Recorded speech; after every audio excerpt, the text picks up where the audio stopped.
kind of walk us through that last 12.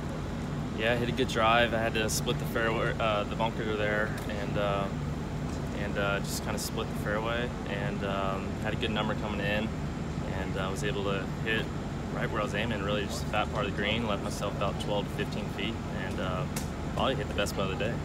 I know we mentioned it's kind of scoring a little harder out there today. What do you think is the cost for us? What's that? What do you think is behind that? Yeah, it's super windy. Yeah, the wind's up. It's gusting up to 20 miles an hour, and then when you get back in the trees, it just swirls. So it's a lot of crosswind holes. So the difference between a little bit down and a little bit into could be 10 to 20 yards. So it's tough out there. You got to be really patient, and I hit the driver really well today, which allowed me to put myself in a position to score. But even then, you can still make a quick bogey. So my whole game plan is just to limit the mistakes, and I feel like if you limit the bogeys, you'll be able to shoot some low rounds out here. It's not about making birdies. It's not a birdie fest. So it's just limit the mistakes as much as you can, and it seemed to be helping so far. Well, was it a frustrating start then? I think you bogeyed the first two, and then you started digging. Well, I actually started on the back nine, so I'm sorry. I actually got off to a good start.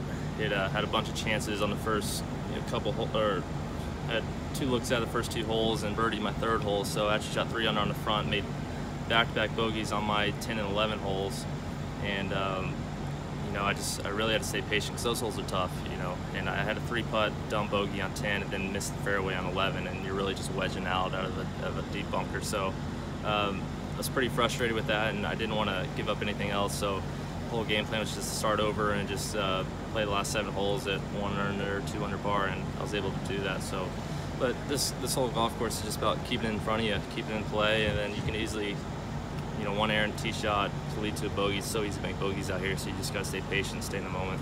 So when you do that on 10 and 11, how does it feel to end it with a birdie to put yourself 1 stroke ahead of everybody after 2? Yeah, absolutely. I wasn't even looking at leaderboards at all, so I had no idea that was the case, but I was just trying to keep giving myself chances, and I gave myself a few looks coming in the last few holes and missed a couple short ones, but certainly nice to end on a birdie. And you mentioned the wind, but is that the main difference between yesterday and today, just how the course feels, or is it, some people have said that because of the weather it's maybe firming up a little bit? Yeah, it's certain. The greens are firming up a lot, so the fairways are getting a little tougher to hit. Greens are they're a little firmer, but they're certainly a little bit more spiked up. We were first off in the morning yesterday. We had pure greens, and they're getting a little bumpy just from all the traffic. But really just the wind, a little bit firmer. This golf course showed its teeth today. I played really well today. I scored about as good as I could have. I thought 3 under today was about a little bit better than my 5 under yesterday.